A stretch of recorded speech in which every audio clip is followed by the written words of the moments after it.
दोस्तों कई बार ऐसा होता है जब एग्जाम के लिए समय कम होता है तो स्टूडेंट रटना शुरू कर देते हैं और गलत तरीके से पढ़ाई करते हैं जिसकी वजह से पढ़ा हुआ वो भूल जाते हैं।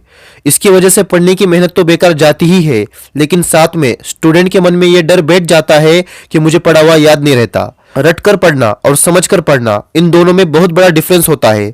रटकर आप अपने दिमाग पर प्रेशर डाल रहे हो कि मुझे किसी भी हालत में ये याद करना है, चाहे कुछ भी हो जाए।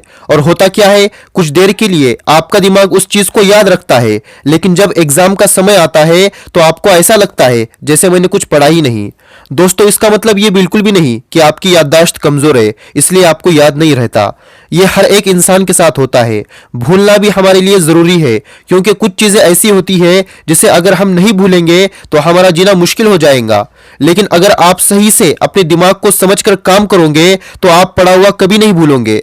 सबसे पहले तो आपको अपने दिमाग से यह डर निकालना होगा कि मुझे पढ़ा हुआ याद नहीं रहता, क्योंकि अगर इस डर के साथ आप पढ़ाई करोगे तो आसान चीज भी आपको मुश्किल लगने लगेंगी। देखो, पढ़ाई तो सब करते हैं, लेकिन टॉपर सिर्फ कुछ स्टूडेंट ही बनते हैं। ऐसा क्यों? क्योंकि पढ़ाई करने का हर एक का अलग अलग तरीका होता है, और जो सही तरीके से पढ़ाई करता है उसे पढ़ा हुआ याद भी रहता है और वो एग्जाम में टॉप भी करता है। आपके इस सबसे बड़े प्रॉब्लम को ध्यान में रखते हुए आज मैं आपको कुछ ऐसे तरीके बताऊंगा जिससे आप जो कुछ भी पढ़ोगे वो आपको लंबे समय तक याद रहेगा। नंबर 1, देखो, अगर कोई टॉपिक आपको बार बार पढ़ने के बाद भी याद नहीं होता तो सबसे पहले आपको उसे पढ़ना बंद करना है और उस टॉपिक को देखकर अपने नोटबुक में लिखना है, और फिर उस टॉपिक को आपको याद करने की कोशिश करनी है। और इसमें आपको ध्यान देना है उस टॉपिक में आपको कौन सी लाइन समझ में नहीं आ रही है, कौन सी लाइन याद नहीं हो रही है, और उस लाइन को 10-10 बार अपने नोटबुक में लिखना है और फिर उसे याद करने की कोशिश करनी है। अगर आप इस तरीके से याद करोगे तो मैं ये 100% गारंटी देता हूं कि आप पढ़ा हुआ कभी नहीं भूलोगे। नंबर 2, आप पढ़ा हुआ इसलिए भूल जाते हो क्योंकि आपके पढ़ने का तरीका सही नहीं होता।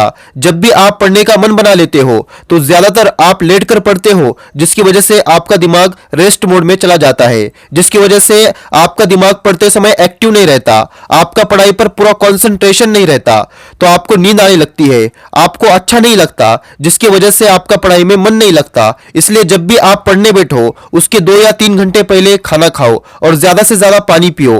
पढ़ाई करते समय बीच बीच में पानी पियो। पानी पीने से हमारा दिमाग एक्टिव रहता है, क्योंकि हमारा दिमाग 75% से भी ज्यादा पानी से बना है। जब आप खाना खाते हो तो उसके बाद हमारे शरीर की एनर्जी खाने को पचाने में लग जाती है, और ऐसे में आप चाहते हुए भी आपका पढ़ाई में मन नहीं लगता। और ऐसी चीजें खाने से बचो जिसकी वजह से आपके शरीर में आलस आता है, आपको नींद आने लगती है।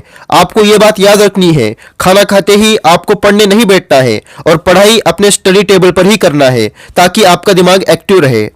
यह पढ़ा हुआ याद रखने का सबसे अच्छा तरीका है।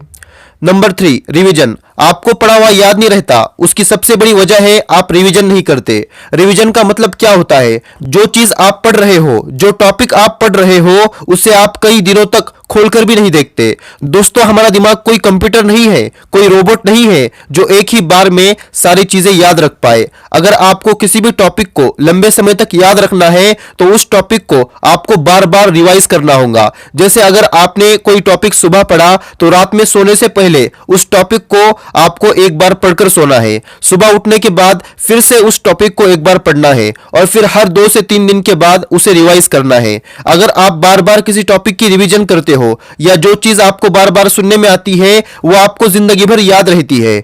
अगर किसी टॉपिक को आपको लंबे समय तक याद रखना है तो उसकी रिवीजन जरूर करें। चलिए फिर से हम वीडियो में बताए हुए याद करने के तरीकों को रिवाइज करते हैं। नंबर 1, जो टॉपिक आपको बार बार पढ़ने के बाद भी याद नहीं होता तो उसे लिखकर याद करने की कोशिश करें। नंबर 2, पढ़ते समय लेटकर कभी ना पढ़े बल्कि स्टडी टेबल का इस्तेमाल करें और ज्यादा से ज्यादा पानी पिए ताकि आपका दिमाग एक्टिव रहे। नंबर 3, जो टॉपिक आपको लंबे समय तक याद रखना है उसकी रिवीजन जरूर करें। दोस्तों, मुझे उम्मीद है इस वीडियो में बताए हुए तरीके आपको किसी भी टॉपिक को लंबे समय तक याद रखने के लिए काफी मदद करेंगे।